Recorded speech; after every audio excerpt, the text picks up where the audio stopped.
Hey, party people.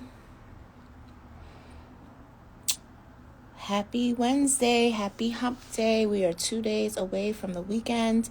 Hope everybody has been enjoying their day. My name is Monique. I am the community health educator here at Whitman-Walker Health, and my pronouns are she, her, and hers. You know how it goes. Do my little spiel, and then we will jump into today's content. So, Whitman-Walker Health, our community health department has expanded its outreach efforts to the social media platform. That's you guys. We cover various topics about HIV, STI, sexual health practices, access to care, social determinant of health, and general public health interventions. The next series of outreach sessions will focus on the current pandemic, COVID-19, and ways to manage your sexual, personal, and mental health. The community health team is here to educate and support you. So y'all know, that's my little spiel. So I told y'all last week, for the last few Wednesdays now, end of last year up until now, we have been running a mini series called STD Talk. Today we are wrapping it up finally. This is our last one, and we will be talking about HPV. So, we say that chlamydia and gonorrhea are the most common STIs, but that is area specific. So that's the most common STIs in the DC area.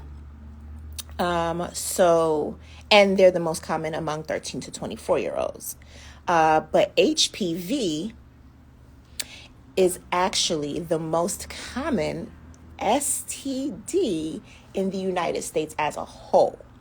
That's the most common. I have some stats here. CDC estimates that there were 43 million HPV infections in 2018. Many of the folks infected were in their late teens, early 20s. So that's still that same age range. In that same year, though, there were 13 million new infections. So HPV is so common that almost every sexually active person will get HPV at some point if they don't get vaccinated.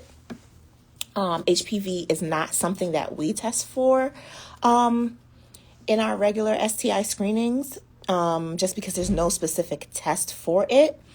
But you can absolutely let your primary care physician know, hey, I came into contact, or something doesn't feel right, I need you to check me out. They'll do, depending on who you are, what your makeup is, they will give the specific test to you to test for HPV. And there are different types of HPV. Some types can cause health problems, including genital warts and different types of cancers. But of course, there are vaccines that can stop these health problems from happening. Hey. All right, so this is going to be real short and sweet. So how is HPV spread? You can get HPV by having vaginal, anal, or oral sex with someone who has the virus. It's most commonly spread through vaginal or anal sex. It also spreads through skin-to-skin touching during sex. A person with HPV can pass the infection to someone even if they have no signs or symptoms. In our mini-series, we already talked about that with herpes. If you are sexually active, you can get HPV, even if you've only had sex with one person. You can also develop symptoms years after having sex with someone who has the infection. This makes it hard to know when you first got it. And we also talked about that, those type of symptoms with syphilis last week, Wednesday. So in most cases, and when I say most, I mean 8 out of 10, 9 out of 10, HPV goes away on its own within 2 years without any health problems. But when it does not go away, it can cause health problems, as I mentioned, genital warts and cancer. So genital warts usually appear as a small bump or groups of bumps in the genital area. They can be small or large, raised or flat. And a healthcare provider can usually diagnose by looking at the area. Which is why I said, like, there's no specific test. Like, you go in, you let your primary care physician know. Hey, Dwayne. You go in and let your primary care physician know your symptoms and what you've been having, and then they can help diagnose.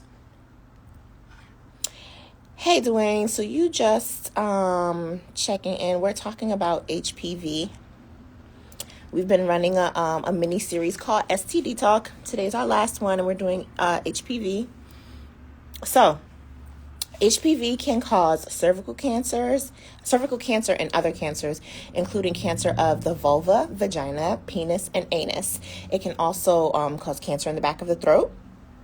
This can include the base of the tongue and tonsils. Cancer often takes years, sometimes even decades, to develop in a person.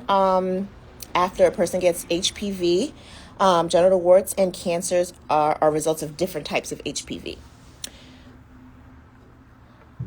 Yup. So yes, I literally just said that. So if you are sexually active, almost everyone has come into contact with HPV if you are sexually active. Yep.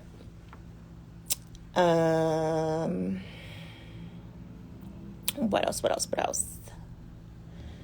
Oh, so yes, there is no way to know who will develop cancer or a different type of health problem from HPV. People with immune systems, including those who have HIV, may be less able to fight off HPV. They may also be more likely to develop health problems from HPV.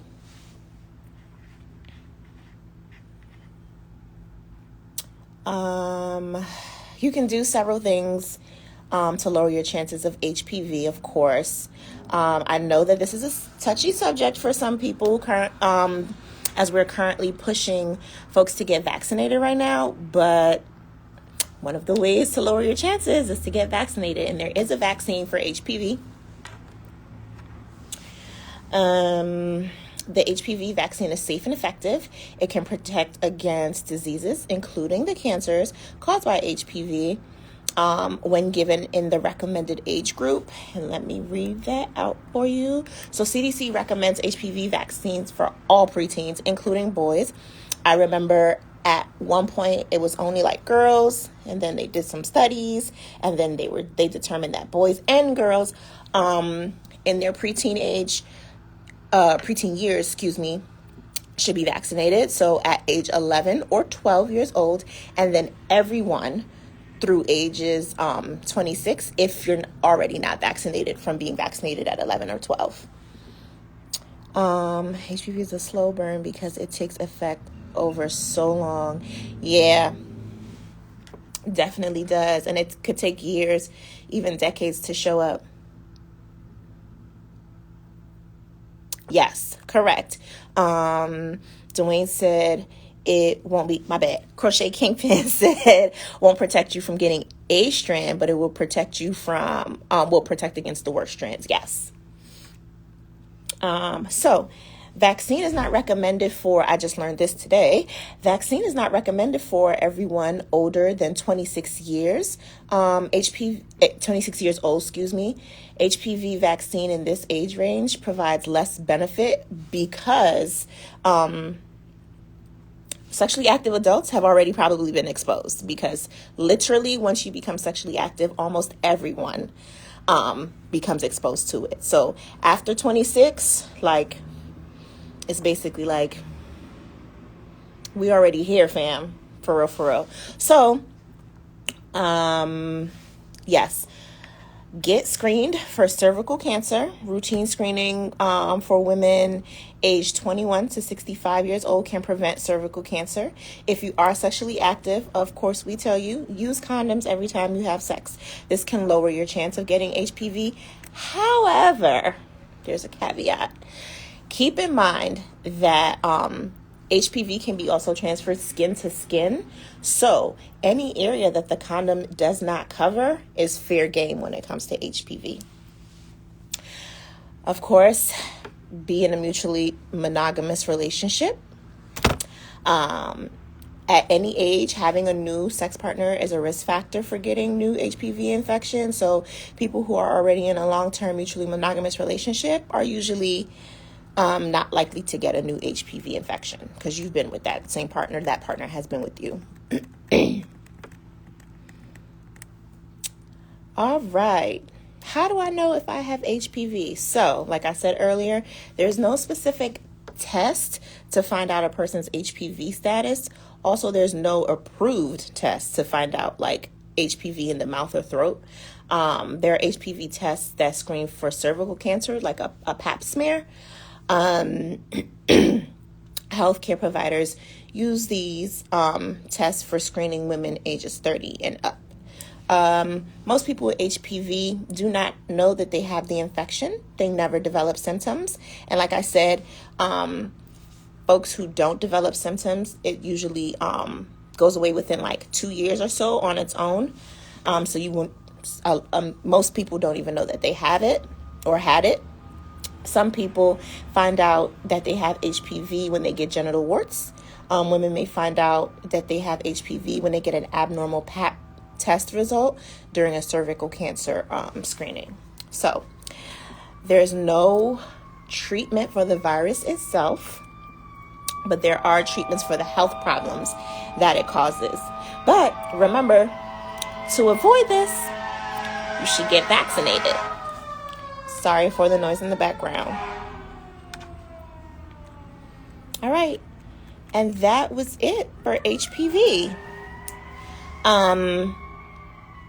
I have my little spiel to say, but before I say that, so this is the end of our STD Talk mini-series.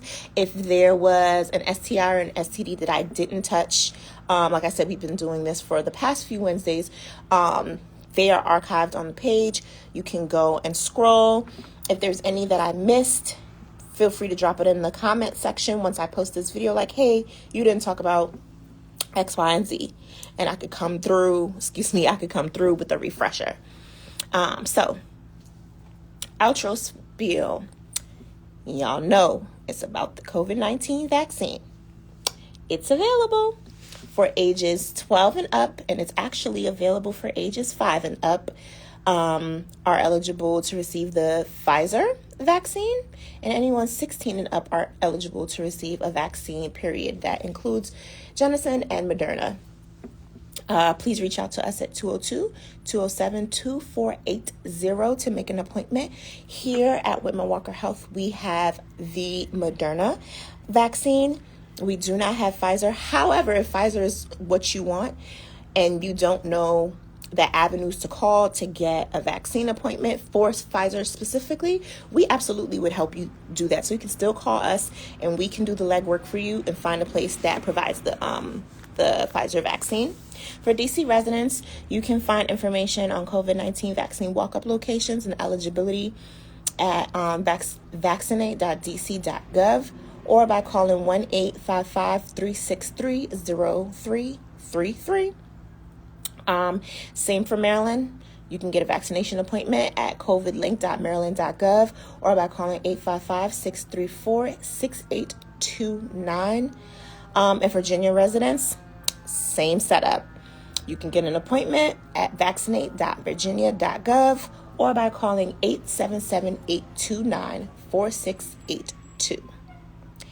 If you haven't been vaccinated and are looking for an appointment, please consider, if you haven't vaccinated and are not looking for an appointment, please consider the decision that you're making. Absolutely your decision. So if you decide not to, just please remember to follow the CDC guidelines of wearing your mask and frequent hand washing when you can. If no soap and water is available at that time, good old hand sanitizer will work until you can get to a sink with soap and water. Speaking of masks, if you are a DC resident or in Virginia and Maryland, but frequent DC or work in DC, leisure in DC, please know that as of last week, Saturday, so this past Saturday, the 15th, excuse the noise in the background, Mayor Bowser has required that you have your vaccination card accessible for restaurants, bars, anything that is indoor. They will be asking, and because I went out, so personally, they will be asking for your vaccination card and your ID to match the names. So no funny business. Or if you choose not to get vaccinated, you have to provide your paperwork of a negative result, and of course you have to be wearing your mask. Okay, so just make sure that you know those things if and when you decide to go out in DC throughout this week or till further notice. Alrighty, so that is all I have for you. Have a great rest of the week, and enjoy the rest of your Wednesday. Bye.